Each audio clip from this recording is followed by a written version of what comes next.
Hi guys! Welcome back to my channel, and for today's video guys, nandito tayo sa simbahan ng Taal, Basilica, kung saan i-explain ni ate kung paano yung magiging proseso kasi bumili kami sa inyo. Sa inyo ba kami bumili nito? Yes po. Bumili kami dito ng 5 ganito guys, tapos may sinasabi si ate na bago namin puntahan yung church, may na-explain siya. Paano po ba to, te?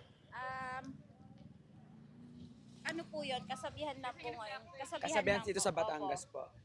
Pag first time po, bago po kayo pumasok po ng simbahan, kakatok po kayo ng 3 times. Aba. Bago po, then wish. So bago kami pumasok ng simbahan ate, Mag-wish muna po mag-wish kayo. kami bago kami Opo. pumasok mismo. Opo. Tapos kakatok po kami ng 3. Oo. So Katok yun muna guys. po. Katok muna, Bago po tapos wish. wish, tapos Then, bago pumasok. opo, bago po pumasok. Yun. Ang katok muna, then wish, tapos bago pumasok na sa mismo simbahan. So, wala namang masama kung maniwala kami sa mga ganun kasi naniniwala naman talaga ako sa mga Opo. kasabihan natin. So, susundin natin yun guys. At ano po pangalan nyo, te? Rosalinda po. Si Ate Rosalinda, sa mga ka-office mate ko dyan dito sa Taal, kung napapanood nyo si Ate Rosalinda, bumili na kayo sa kanya ng kandila para pagpupunta kayo ng Basilica Church sa Taal at makabenta man lang sa atin. Magkano po isang ganito? 20 each po.